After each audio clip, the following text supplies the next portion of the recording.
오늘 말씀의 제목은 우리는 믿고 고백한다 라는 제목으로 말씀을 나누겠습니다. 우리 시대는 다양한 의견들과 주장들을 모두 인정해주고 포용하는 것을 미덕으로 여기는 시대입니다. 그래서 반대적으로 절대적인 기준이나 어떤 가치 이런 것을 인정하지 않는 시대이기도 합니다. 이것은 상당히 모순적이에요. 왜냐하면 다양한 의견과 주장을 포용한다고 말하지만 절대적 가치나 기준은 배제해요. 그것만 유독 배제함으로 말미암아서 진정한 포용이 아닌 그들이 원하는 특정 주장애들에게만 이러한 권위를 부여하려고 합니다. 그래서 우리 시대 정신은 굉장히 모순적이에요. 그런데 우리는 이것을 잘 이해하지 못하여서 진리를 말하는 것보다 진리를 말하는 자가 오히려 독선적으로 보이고 진리가 필요 없이 모든 것에 있어서 수용하고 포용해 주는 것이 더 귀한 것이고 아름다운 것처럼 우리는 생각을 합니다. 그래서 우리 시대는 전통적으로 인류 가운데 내려왔던 그런 가치관이나 그런 정신들은 극도로 거부하려고 하는 성향을 갖고 있습니다. 그래서 전통으로 남아있는 것을 우리 젊은이들이 받아들이지 않아요. 다 깨트리고 없어져야 될 것들로 여기는 경향이 굉장히 강하고 이러한 성향이 교회 안에도 그대로 남아 있습니다. 그래서 성도들에게 어떤 일이 일어납니까? 우리 시대의 교회는 전통적으로 교회 역사 가운데 확립되어지고 세워져 왔던 교리나 신앙 고백을 인정할 줄 모릅니다. 특히 조국교회 안의 성도들은 자신의 경험과 연륜에 근거한 신앙을 말해요. 그러니까 전통적으로 역사적으로 계속 하나님께서 말씀을 주시고 역사적으로 그 말씀이 어떻게 실현되었는가 성령의 역사하심을 통해서 확립되어지고 다듬어진 그 신앙의 교리들을 갖는 것이 아니라 내가 체험한 어떠함 그런 거 다 모르겠고 나의 어떠함으로 신앙을 고집하려고 하는 성향이 조국교회 안에 굉장히 많다는 것입니다. 이것이 왜 문제가 되냐면 공교회의 이론으로 설 수가 없어요. 지극히 우리 시대에 특화되어 있는 신앙을 말한단 말이죠. 그래서 성도들이 무슨 이야기를 합니까? 자기의 형편과 처지로 핑계대는 분들이 너무나 많아요. 하나님의 말씀은 하나님의 구원은 우리의 처지와 우리 어떤 상황에 따라서 달라지는 진리가 아님에도 불구하고 우리는 지극히 개인적인 것으로 인하여서 하나님을 상관없이 살아가고 내가 기대하고 내가 상상하는 종교로 만들어버린다는 것입니다. 그래서 교회 역사를 모른 채로 신앙을 하게 되면 하나님이 계시해 주시고 역사 가운데 교회에 역사하셨던 모든 일들을 배제하는 게 되는 거예요. 그리고 자기의 판단과 자기의 경험에만 머무는 그런 오류를 가져올 수밖에 없다는 것입니다. 그래서 장로교회는 역사적으로 교회가 만들어진 신앙 고백서를 인정해 왔습니다. 특별히 스코틀랜드에서 만들어진 우리 장로교회는 웨스터민스터 표준 문서를 존중했어요. 그 표준 문서 안에는 뭐가 있냐면 웨스트민스터 신앙 고백서, 대요리 문답, 소요리 문답, 그리고 교회 정치, 예배 모범이라는 문서들이 있습니다.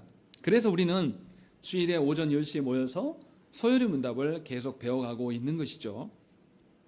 또 장로교회만 아니라 이 유럽 대륙에 있었던 개혁교회들은 무엇을 인정했냐면 교회의 신앙을 통일화시키기 위해서 일치신조라고 하는 세 개의 신앙 고백서를 인정을 했습니다.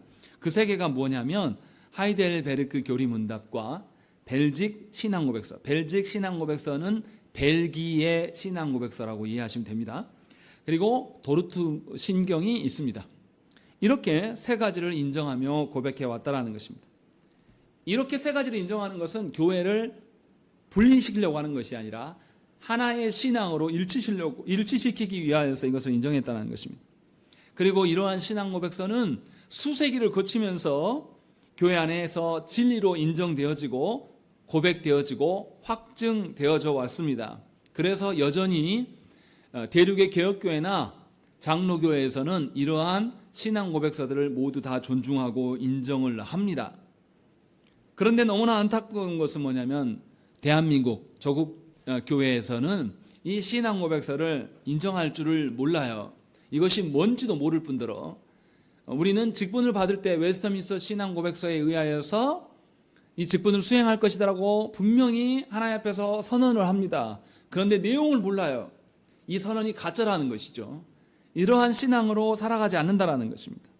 그래서 역사적인 교회의 이론으로 우리가 겸손히 서려고 하는 태도가 없습니다. 조국교회는 본인들이 장자고 조국교회는 본인들이 대장인 교회가 되고 싶어 해요. 그래서 아주 교만한 교회입니다.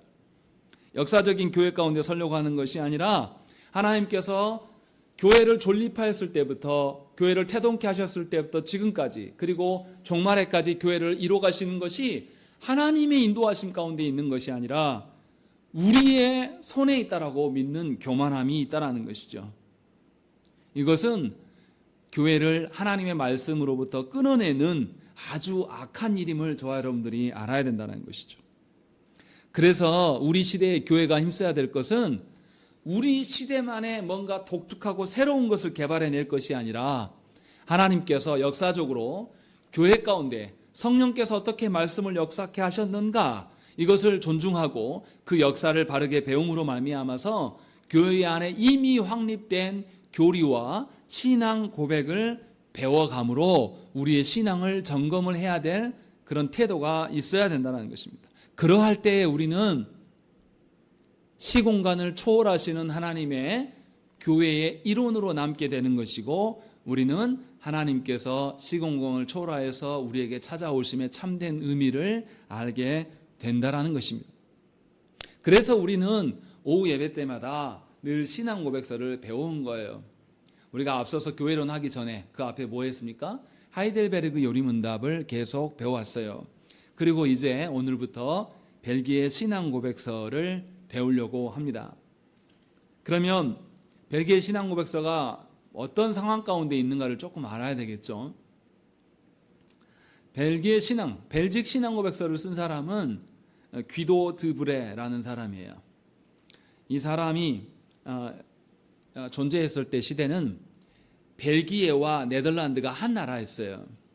그래서 한 나라로 있었고, 당시에 그 나라의 종교는 로마 가톨릭 교회였습니다. 귀도 드브레도 당연히 로마 교회의 신자의 독실한 그 집안 안에서 태어났어요. 그런데 귀도 드브레가 활동했던 당시가 종교개혁이 있었던 당시입니다.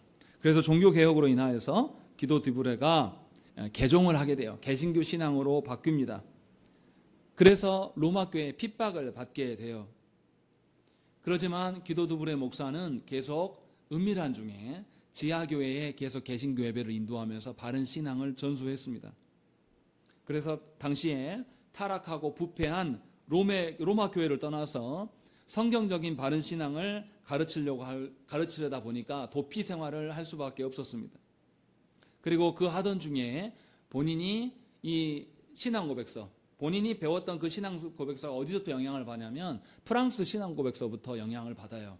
그래서 그 영향을 받아서 우리나라에도 합당한 신앙 고백이 필요하다 하고 만든 것이 벨직 신앙 고백서입니다. 이것을 1561년에 작성을 합니다.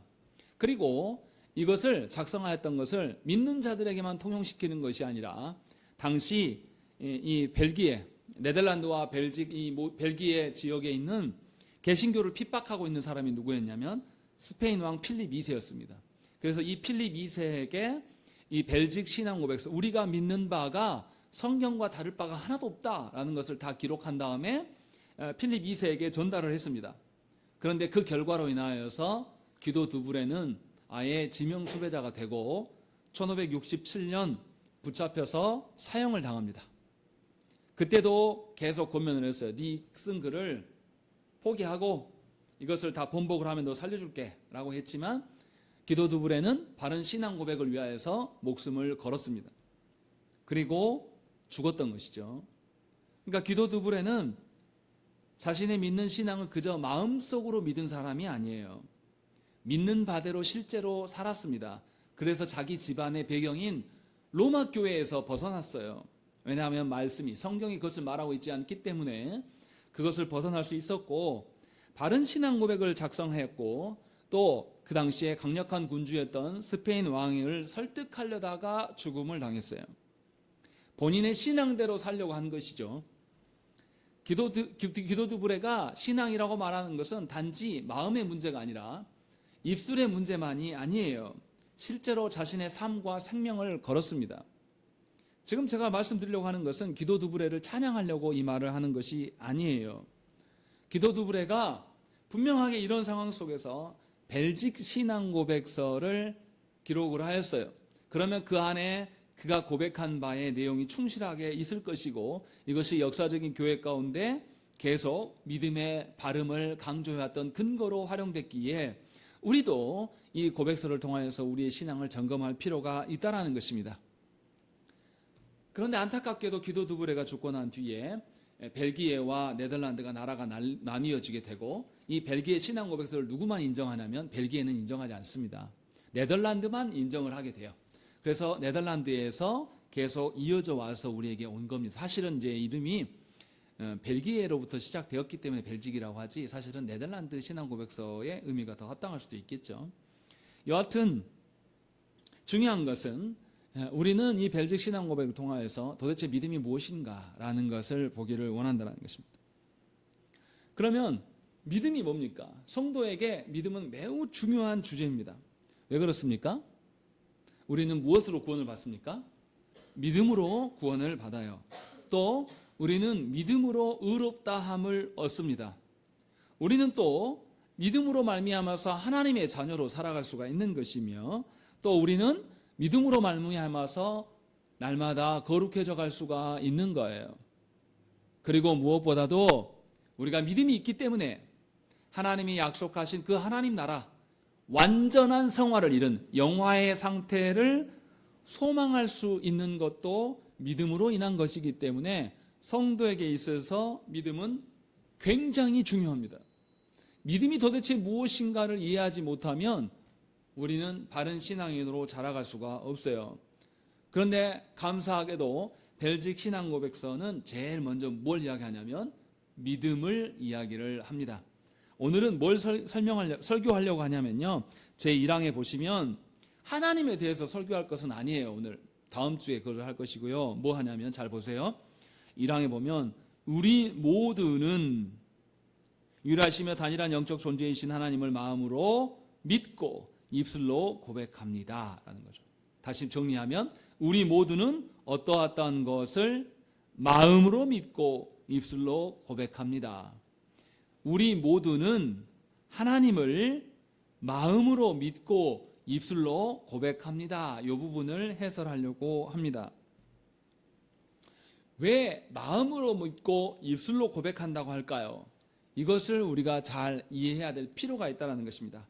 오늘 우리가 읽은 말씀에도 그게 나와요. 로마서 10장 8절 말씀을 한번 읽겠습니다. 시작.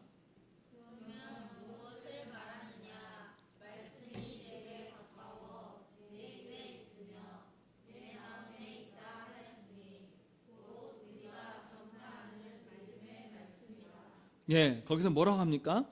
하나님의 말씀이 있는데 그 말씀이 네 입에 있으며 네 마음에 있다라고 성경도 분명하게 밝혀요.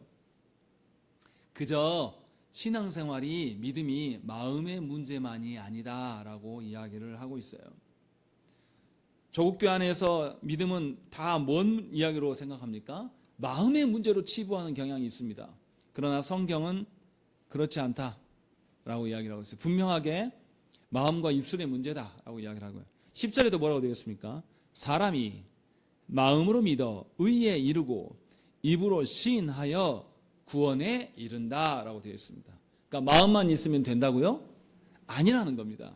분명하게 입술의 문제까지도 언급을 하고 있어요.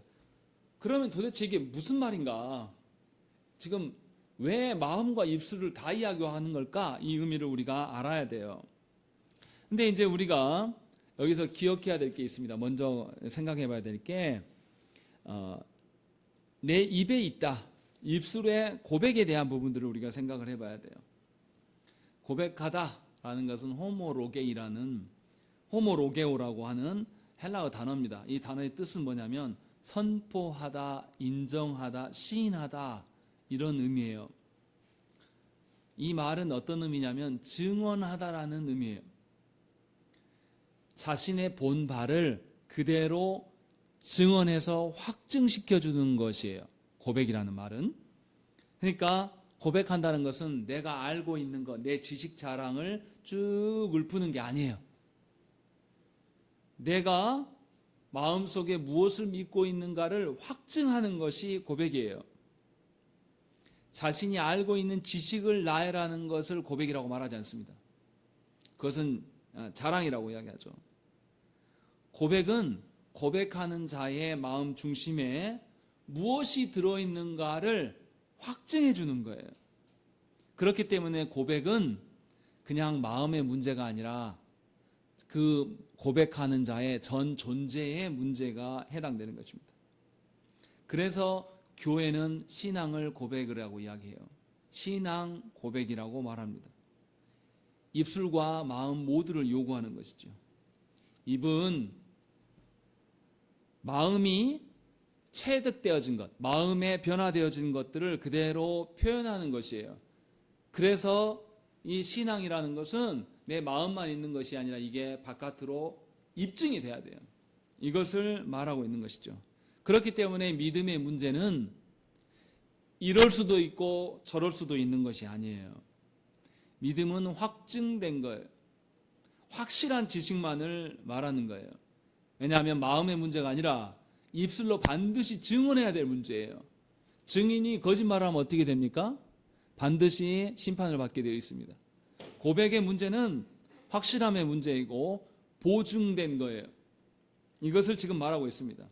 그래서 믿음의 고백을 하는 것, 마음의 문제로만이 아니라 그것을 고백해내는 자는 실제로 그것을 믿고 그대로 살겠다고 하는 확증이죠, 고백이. 이 고백한 사람은 반드시 어떠한 결과를 낳게 되어 있다는 것입니다.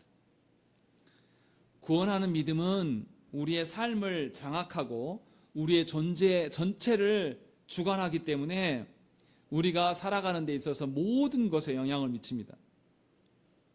그래서 마음과 입술로 고백되어진 믿음, 확증되어진 믿음은 나의 어떠함이 아니라 주님에 대한 지식이고 주님을 향한 사랑이고 주님을 영화롭게 하고자 하는 그 열망일 수밖에 없는 것입니다.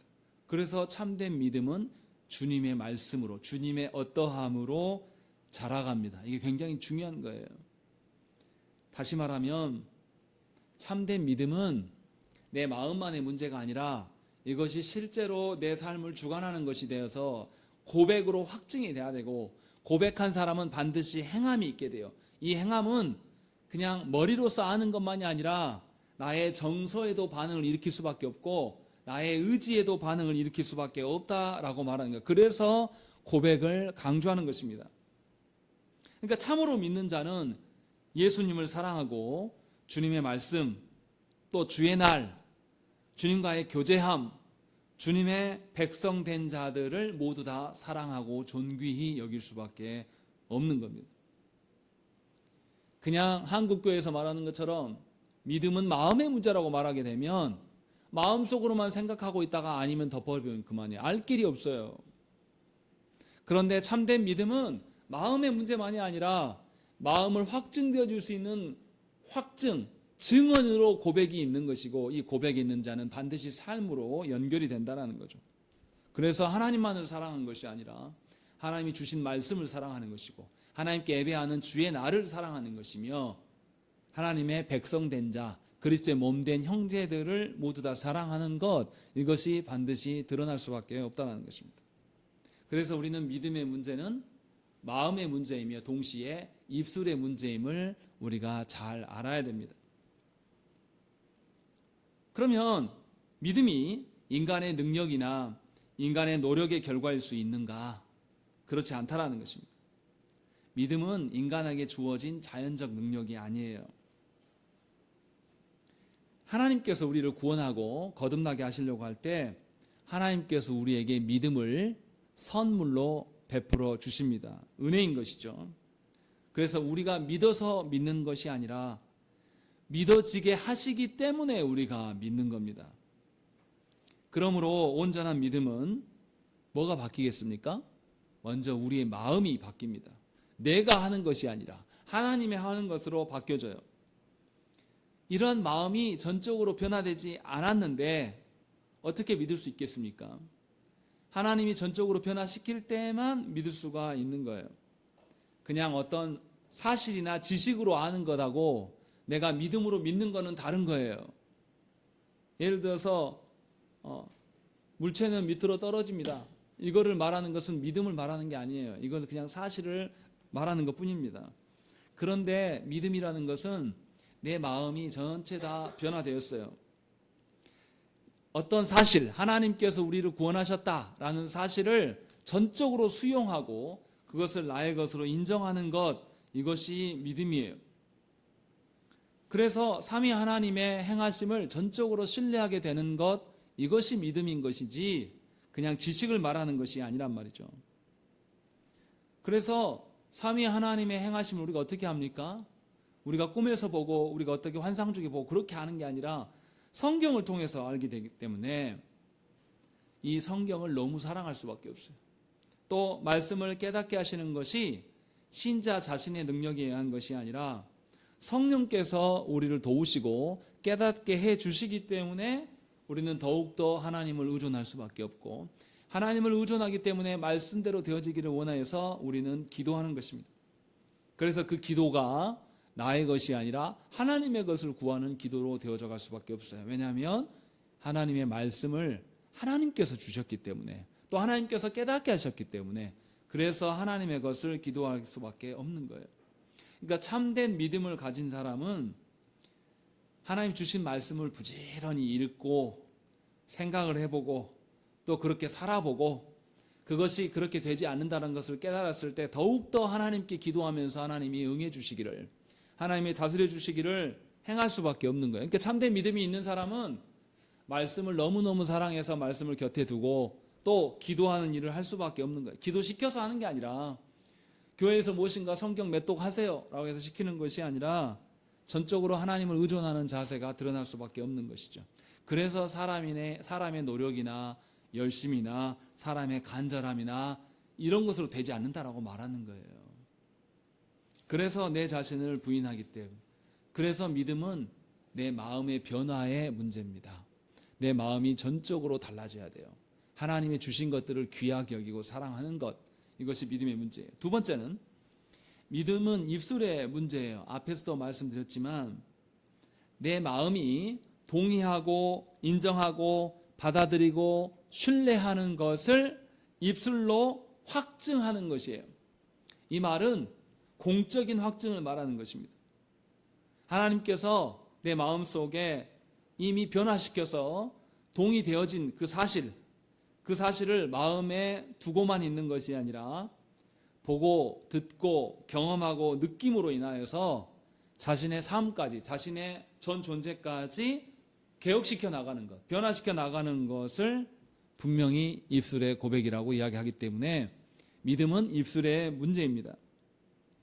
하나님께서 자신을 변화시켰고 자신을 변화시켰기 때문에 내 삶의 영역도 변화시키기를 원하는 이 확증이 바로 믿음이라는 것이죠.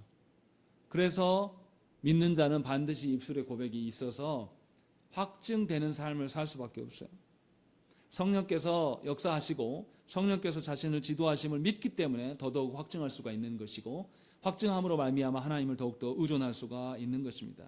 그래서 정리하면 믿음의 문제는 반드시 마음의 문제와 마음의 변화됨과 입술의 고백이 함께 동반된다는 것입니다. 하지만 이 두 가지는 분명히 구별되어져 가는 것이에요. 어떤 사람은 마음으로 믿고 지적으로 동의를 해도 입술로 고백하지 않는 사람이 있습니다. 자기 생각에만 쌓여서. 이것은 온전한 믿음일 수가 없어요. 참된 믿음은 반드시 마음의 문제와 입술의 고백이 함께 동반되어져 가는 것이지 따로따로 놓을 수가 없다는 것입니다. 그리고 참된 믿음은 내 이성만, 내 생각만 움직이는 것이 아니에요. 반드시 내 마음이 전적으로 변화되었기 때문에 내 감정과 내 의지도 동반됩니다. 마음 안에서 일어나는 모든 생각과 계획과 나의 정서의 반응들과 이런 모든 것들이 분명히 함께 동반되는 것, 이것이 마음의 문제라는 것이죠. 그래서 참된 신자는 삼위 하나님을 의지하는 것뿐만 아니라 사랑하는 감정의 어떠함을 드러내고 또한 하나님만이 아니라 교회를 사랑합니다. 기도 두부레는 하나님을 믿었기 때문에 사랑하였고 또 사랑하였기 때문에 자신의 삶의 전부인 목숨을 다해서 고백하는 일에 힘썼고 고백의 삶을 살다가 죽었습니다. 이처럼 믿음은 고백하게 만들고 담대하게 만들고 무엇인가 목숨을 아끼지 않게 만들어 간다는 것입니다. 이것이 기도 두부레가 말하는 믿음의 내용이에요. 그래서 기도 두부레는 제일 처음에 뭐라고 말합니까? 우리 모두는 하나님을 마음으로 믿고 입술로 고백합니다 라고 고백을 시작을 하고 있어요. 1항부터 37항까지 있는데요, 얼마나 많은 것들이 있는데 그 첫 시작을 이렇게 시작하는 거죠. 그러니까 우리의 믿음도 바로 이와 같아야 돼요. 여기서 중요한 것은 뭐냐면 내가 하나님을 믿고 내가 하나님을 마음으로 믿고 입술로 고백합니다 이렇게 말하지 않았다라는 거죠. 뭐라고 되어 있습니까? 뭐라고 되어 있어요? 내가가 아니라 뭐로 되어 있죠? 우리 모두는 이라고 되었다라는 점이에요. 내가 믿는다라고 생각하는 사람들이 많아요. 그런데 이것은 내가 믿는 것이 아니에요. 우리 모두가 믿는 것이다 라고 말하는 거예요. 이 말에 여기서 우리 모두는 누구를 말할까요? 과거와 현재와 미래를 포함한 모든 그리스도인, 모든 그리스도의 몸된 교회 전체를 말하는 것이죠. 그러니까 기도 두부레가 말하는 것은 교회된 자라면 그 믿음의 문제가 마음에 믿고 또 입술에 고백이어야 된다라고 이야기를 하고 있어요. 오직 예수 그리스도만 구원이며 예수 그리스도만 피난처임을 믿는 모든 전체가 이 고백을 하고 있다라고 이야기를 하고 있는 겁니다. 그래서 참된 믿음은 결단코 개인적이거나 이기적일 수가 없습니다. 주관적일 수가 없어요. 그런데 한국교회에서는 믿음이라고 신앙이라고 이야기할 때 너무나 주관적인 이야기들을 많이 해요. 개인적인 어떠한 것들을 이야기할 때가 많습니다. 그러나 하나님께서는 우리를 교회에 두셨고 교회된 우리는 말씀을 통하여서 동일한 신앙 고백을 하도록 하나님께서 인도하십니다. 그래서 나만의 고백은 있을 수가 없어요.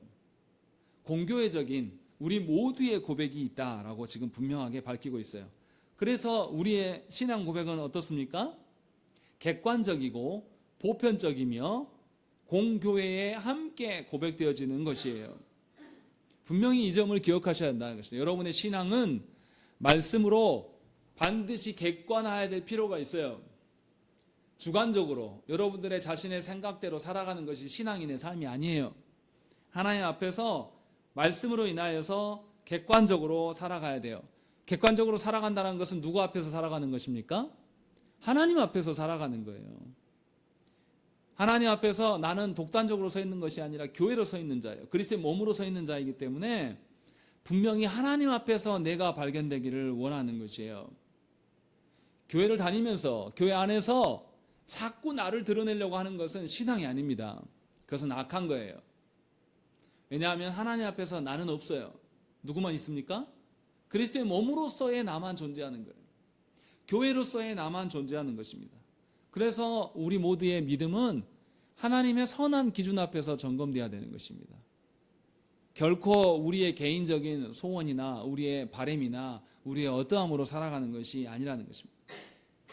그래서 하나님 앞에서 고백되어지는 문제이기 때문에 이 고백은 진실과 거짓의 문제일 수밖에 없습니다. 어중간한 거는 없어요. 일본 속담 중에 뭐가 있냐면 반쪽짜리 진실은 완전한 거짓이다 라는 속담이 있습니다. 전체적인 진실을 이해하기 위해서는 모든 것이 고려될 때만 진리다 라고 말하는 것입니다. 하나님이 말씀하시는 진리도 마찬가지예요. 어떤 한 부분이 진실되기 때문에 진실하다라고 말할 수가 없어요. 우리 어떤 일이 있습니까? 하나님의 일을 해나갈 때에 이것이 하나님의 일이니까 불법을 자행해도 됩니까? 안 됩니까? 우리는 자행을 해왔어요. 복음을 위한 일인데 뭐 대충 좀 이렇게 하면 어때? 복음을 위한 일인데 독재 정권에 좀 힘을 받으면 어때? 복음을 위한 일이기 때문에 조금 불이하게 해도 되지 않냐? 이렇게 우리는 살아왔어요. 그래서 공교롭게도 교회가 친일파들과 친했던 그런 행적들이 있고, 교회가 여전히 하나님 앞에서의 공의가 아닌 사람들의 어떠함으로 서 있는 경우가 많아요. 분명하게 우리가 기억해야 될 것은 뭐냐면, 우리의 진리는 전체적인 진리여야 된다는 것입니다. 어떤 부분적인 진리를 가지고 괜찮다 이렇게 말할 수 없다는 것입니다. 다시 말하면 우리의 신앙은 역사적인 공교회의 신앙이어야 돼요. 그래서 자신의 경험과 연륜에 근거한 신앙이어서는 안 돼요. 이것은 매우 위험한 겁니다. 내 경험과 내 연륜에 의한 신앙은 내가 경험한 그 테두리 안에서만 오를 수 있어요. 다시 말하면 목회를 이야기할 때, 제가 70이 돼서 은퇴할 때에 제가 한 목회의 그 연륜이 제가 경험했던 교회 안에서만 통용되는 것이 있을 수 있어요. 그것을 모든 교회에 통용된다고 하면서 건방 떠는 것은, 이것은 하나님의 역사를 우습게 여기는 겁니다. 똑같이 성도인 여러분들이 신앙생활을 해나가는 때 있어서 여러분들이 하나님의 역사하신 모든 것을 압니까? 몰라요. 여러분들은 극히 일부분을 아는 거예요. 그런데 그 일부분을 아는 것을 가지고 자기 경험담을 가지고 누구한테 훈수 두는 경우가 교회 안에 너무나 많아요. 누가요? 교회에 오래 묵은 신자들이. 그래서 자기 경험을 끌고 와서 누군가 앞에서 선생 노릇하려고 하는 거예요. 이것은 오류라는 거죠. 진리일 수가 없다는 겁니다. 진리는 어떤 것이 진리입니까?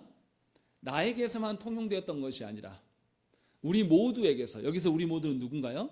역사적인 교회 안에서 늘 진리로 남아있었던 그것, 그 말씀의 교리의 신앙 고백의 어떠함을 근거로 인하여서 누구를 가르치고 판단하고 이렇게 살아가야 된다는 것이죠. 이럴 때 진리가 된다는 것입니다. 그러니 여러분들의 삶은 공교회적인 삶이어야 돼요. 여러분들의 개인적인 독단적인 삶이어서는 안 돼요. 굉장히 위험할 수 있다는 것입니다. 이것을 지금 이야기를 하고 있는 거예요. 그러니까 우리가 완전한 진리인 성경의 말씀을 추구하지 않고 누구의 경험이 목사님이 보니까 그런다대, 어떤 권사님이 기도해 보니 그런다대, 어떤 장로님이 살아봤는데 이런다대, 이런 식으로 살면 곤란하다는 거예요. 여러분들은 자기도 모르게 거짓된 삶을 살아갈 수밖에 없다는 것입니다. 하와가 어떻게 해서 사탄의 유혹에 넘어갔습니까? 사탄이 와서 뭐라고 그럽니까? 사탄이 하와에게 거짓말했어요? 일부분만 맞고 일부는 헷갈리게 질문을 던집니다. 정말로 하나님이 그러시더냐? 이렇게 물어봐요. 일부는 맞는 것 같은데 일부는 틀려 있어요. 그럼 전체가 다 버려야 돼요. 그런데 하와는 그것을 받아들였습니다. 그러면서 이제 의심의 마음이 생겨나고, 내가 하나님처럼 될 수 있겠다라는 것들이 생겨난 거예요. 그러니까 반쪽짜리 진리는 벗어야 돼요. 분명히 하와는 그렇게 해서 타락하게 됐고 남편도 함께 타락시켰습니다. 저와 여러분들도 분명히 기억하셔야 돼요. 우리 시대에 온전한 진리를 존중하면서 살아야 돼요. 그것은 하나님으로부터 오는 진리입니다. 우리의 경험이나 우리의 체험이 아니에요. 내가 경험한 것은 그 상황에서만 통용되는 것일 수 있는 가능성이 높아요. 제가 목회했던 것은 제 상황에만 맞을 수 있어요. 그래서 저는 제 경험을 설교하면 안 되고 교회 역사 가운데 있었던 교리와 신앙 고백으로 성경을 설교해야 돼요. 그것이 마땅한 것이죠. 그래서 우리 모두가 하나님의 진리 앞에 서야 되는 것입니다. 그런데 우리 시대는 어떻습니까? 완전한 진리, 절대적 진리를 말하면 사람들이 좋아합니까? 안 좋아합니까? 세상 사람들 말고요. 교회 안의 성도들이 하나님의 말씀, 하나님의 교리, 하나님 신앙 고백서 이야기하면 좋아합니까? 안 좋아합니까? 안 좋아해요. 그렇게 설교하는 목사를 뭐라고 합니까? 편협하다 그러고 사랑이 없다 그래요. 왜냐하면 목회자에게 원하는 게 뭐예요? 우리의 꼬락서니를 다 받아주라는 거예요. 그럼 언제 말씀의 기준으로 살아갈 겁니까? 언제 말씀에 근거해서 우리의 믿음을 고백할 거냐 이 말이에요. 우리의 믿음을 확정할 거냐 이 말이에요. 그럴 수 없다라는 거죠. 성도 개개인을 무시해서 하는 말씀이 아니에요. 우리는 모두 죄인이기 때문에 분명하게 절대적 진리로 살아가야 돼요. 그런데 우리 시대가 악화해서 절대적 진리를 말하면 편협한 자, 융통성이 없는 자, 또 사랑이 없는 자로 공격을 받습니다. 이것이 사탄의 노림수예요. 그러니 교회의 어떠함을 이야기할 때 우리 모두는 하나님의 말씀에 근거한 교회됨을 찾으셔야 돼요. 하나님의 말씀에 근거한 가정됨을 추구하셔야 돼요. 제발 나보다 더 잘 살아 보이는 어떤 가정에서 이렇게 하니까 좋다더라 말 듣고 따라가지 마세요. 누가 먼저 자녀 키워본 부모가 와서 어디 학원을 보내고 어디 뭐를 했더니 우리 자녀들이 잘 됐다더라. 제가 뉴스 보면서 기가 막혔던 게 초등학생인데 벌써 의대반을 만들어놨어요. 제정신입니까? 그 부모들의 생각에 똥으로만 꽉 차 있는 거예요. 하나님이 이 땅을 지도하시고 역사하심을 배제한 채로 의사만 돼야 된다고 믿는 거예요. 그 아이들이 꿈꾸고 소망할 수 있는 모든 것들을 다 부모 스스로가 짓밟는 거죠. 이렇게 해서 자신의 편협한 사고로 인하여서 그렇게 살아가려고 하는 겁니다. 이게 얼마나 무모한 짓입니까? 근데 우리가 그렇게 하고 있는 거예요. 그러니 제발 하나님의 말씀인 절대적인 진리를 벗어 던져버리고 사람의 입장에서 나보다 앞서서 해본 어떤 경험자나 연륜자를 위해서 따라가지 말라라는 것입니다. 그것은 바른 믿음이 아니에요. 다시 말씀드리지만 우리가 믿는 믿음은 역사적인 믿음이에요. 종교개혁 당시의 그 믿음, 그것이 우리 가운데 이어져 오는 교회 안에서 변함없이 존재했던 그 진리의 말씀으로 우리를 붙들고 살아가야 되는 것이죠. 요한 2서 1장 10절 말씀에 누구든지 이 교훈을 가지지 않고 너희에게 나아가거든 그를 집에 들이지도 말고 인사도 하지 말라라고 말씀했어요. 우리 시대에 이렇게 한번 해보세요. 복음을 전했는데 안 받아줘요. 그하고 상종하지 않겠다. 그럼 여러분 뭐라고 하겠습니까? 더 쉬운 이야기로 우리 교회는 신앙 고백서로 신앙을 목양을 해 나가겠다라고 이렇게 하고 있잖아요. 그런데 신앙 고백서를 안 받아들인단 말이에요. 그럼 그 성도 우리 교회 성도입니까? 아닙니까? 아닌 거예요. 이렇게 말하면 저한테 너무 편협하다라고 이야기하고 사랑이 없다라고 저 많이 들었어요, 이야기. 그리고 또 무슨 이야기 합니까? 너 언제 그렇게 해서 자립할래? 더 많은 사람에게 복음을 전해가지고 많은 사람을 다 받아들여야지 교회 아니냐? 우리 시대는 이렇게 말한다. 누가 그 말을 저한테 하겠습니까? 다른 목회자가 저한테 그 말을 한다니까요. 이것이 진리가 아니라고 지금 제가 말하고 있는 거예요. 무슨 말씀인지 이해되십니까? 하나님의 말씀하시는 진리로 인한 것이 아니면 우리는 상종하지 말아야 돼요. 이것이 편협한 게 아니고 사랑 없는 게 아니에요. 분명하게 우리 시대 사람들은 그렇게 하면 매우 무례하고 매우 거친 사람이라고 이야기할 것입니다. 그러나 다시 말씀드리지만 반쪽짜리 진리는 완전한 거짓이에요. 그러니 저와 여러분들이 분명하게 거짓을 상종하지 말아야 됩니다. 이것을 알아야 돼요. 그러함에도 불구하고 우리는 유한한 인간이고 죄성이 있어서 반쪽짜리 진리에 대해서 더 많이 유혹을 당합니다. 굉장히 있어 보여요. 나보다 앞서 자녀를 키워본 사람이고 나보다 뭐 해본 사람이고 그러니 거기에 훨씬 더 귀가 열리는 것이 당연해요. 그래서 많은 성도들이 진리를 끝까지 붙들고 파헤치고 연구하는 데 나아가지 못합니다. 사람들의 말에 의하여서 마음이 빼앗기고 적당한 선에서 하다가 사람 따라서 흘러가 버려요. 이것이 교회 안의 신앙생활의 모습들입니다. 마태복음 16장에서 예수께서 제자들에게 뭐라고 하십니까? 사람들이 인자를 누구라 하더냐라고 물어봐요. 그때 제자들이 뭐라고 답합니까? 예수님이 세례 요한이다, 엘리야다, 모세다 이렇게 말합니다 라고 이야기해요. 그러니까 예수님이 그렇구나, 아주 좋아 이러셨습니까? 그러면 너희는 나를 누구라 생각하냐 물으시잖아요. 그럼 예수님이 그 대답을 인정하셨다는 거예요? 인정하지 않으셨다는 거예요? 유대인들이 예수님을 세례 요한으로 여긴 거 존중한 겁니까? 존중하지 않은 겁니까? 아니 사람의 입장에서 예수님을 좋게 본 거예요? 나쁘게 본 거예요? 좋게 본 거죠. 예수님이 엘리야고 예수님이 모세다라고 말했던 거 좋게 본 거예요? 나쁘게 본 거예요? 좋게 본 거예요. 그런데 예수님 그것을 인정하셨다고요? 안 하셨다고요? 완전히 거절하셨어요. 그리고 너는 나를 누구로 여기냐라고 했을 때 베드로가 뭐라고 합니까? 주는 그리스도시요 살아계신 하나님의 아들입니다라고 말했을 때 잘했다라고 하신 거예요. 우리가 잘 알아들어야 돼요, 이 말이. 적당하게 믿으면서 사람의 어떠함으로 위로받으면서 그렇게 살아가는 것이 믿음이고 신자의 길이 아니에요. 분명히 깨달으셔야 돼요. 그래서 분명하게 우리의 믿음의 문제는 우리의 존재의 문제이고, 이것은 우리의 마음의 변화이고, 우리의 입술을 통하여서 마음이 변화된 것을 확증되어서 우리의 삶으로 분명히 드러나게끔 가야 돼요. 여기까지가 구원을 이루어가는 것이에요. 그래서 적당히 내 마음속으로 믿어요 라고 말하는 것을 끝내면 안 돼요, 여러분들. 믿음대로 사셔야 돼요. 여러분들의 마음에 믿는 바, 이 믿음이 하나님께서 나에게 역사하셔서 나를 변화시켜주셨어요. 내 마음을. 이 변화시켜 주신 거 우리가 확증하지 않으면 알 길이 없어요, 다른 사람이. 여러분들이 변화된 것을 입술로 고백해야 돼요. 누구에게요? 믿지 않는 여러분들의 배우자와 자녀들에게 배우고, 가르치고 고백해서 확증시켜야지 저 사람에게 하나님이 역사하셨네? 라는 것을 알게 될 거 아닙니까? 그때에 하나님을 몰랐던 내 배우자나 자녀들이 하나님이 있구나 시작할 수 있는 거예요. 이것이 믿음이라고 말하는 겁니다.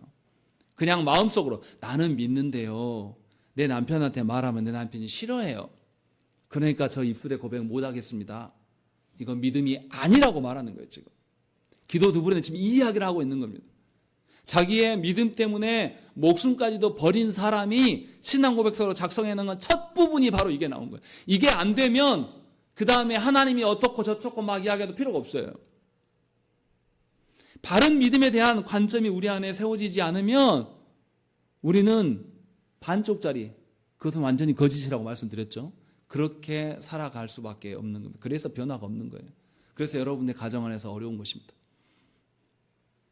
물론 하나님께서 변화시키지만 우리의 믿음이 온전해야 되지 않겠습니까? 요 이야기를 기도 두부로에는 지금 첫 구절에서 하고 있는 거, 이게 너무나 중요한 이야기예요. 그럴 때, 이제 이것이 인정될 때 이런 믿음을 가진 사람만이 하나님이 어떠한 분이시다가 드디어 나에게 효과를 발휘하기 시작하는 거예요. 무슨 말씀인지 이해되시죠? 그러니 우리의 신앙 고백, 우리의 신앙 고백은 마음과 입술의 문제이며 동시에 진리와 거짓에 관한 문제입니다. 마음에서 멈추시면 안 돼요. 반드시 복음을 입술로 토해내시고 확증을 해야 됩니다. 누구 앞에서도 나는 하나님으로 인하여서 내 마음이 다 바뀐 자입니다 라고 입증을 해내야 되는 것이 우리의 당연한 믿음의 고백이라는 것입니다. 그래서 참된 신자는 내 개인적으로, 내 상황 논리로 살아가지 않아요. 온 우주적인 교회의 한 일원, 온 역사적인 교회의 한 일원으로서 하나님이 나를 초청해 주셨어요. 그래서 나는 공적인 사람입니다. 나는 하나님 나라의 사람이에요. 그래서 사람들 앞에 가서도 내 마음속으로만 하나님 나라입니다라고 말하는 것이 아니라 내 마음이 바뀐 것을 입으로 확증해 가며 내 삶으로 확증되어지는 것, 이렇게 살아가는 거예요. 그렇게 살아갈 수 있는 것은 오직 하나님께서 주신 말씀에서 시작될 수가 있다는 것입니다. 그래서 교회의 일치는, 교회의 하나됨은 사람들끼리 친하고 싸우지 않고 관계가 좋아서 되는 것이 아니에요. 역사적 교회에 우리와 동일한 교회되는 이 일치를 이루는 것은 우리의 믿음의 문제이고, 그것은 마음과 우리의 입술의 고백과 우리의 삶의 변혁을 통하여서 일어난다는 것입니다. 그래서 우리의 믿음이 시공간을 초월한 정말로 하나님 나라와 맞닿아 있는 믿음인지를 여러분들이 고심하시고 그 믿음을 놓고 하나님께 간구하셔야 돼요. 그냥 어설프게 마음으로 믿고 됐어 이만하면 이렇게 할 것이 아니라 진실로 여러분들의 입술과 여러분들의 삶으로 그 믿음을 확증하십시오. 증인이 되십시오. 증인돼서 열매를 맺으라고 하는 이 소리가 아니에요. 오해하시면 안 돼요. 여러분 신앙을 입증하라는 거예요. 그것이 신자의 삶입니다. 그것이 바른 신앙 고백의 기초입니다. 우리 함께 기도하시겠습니다.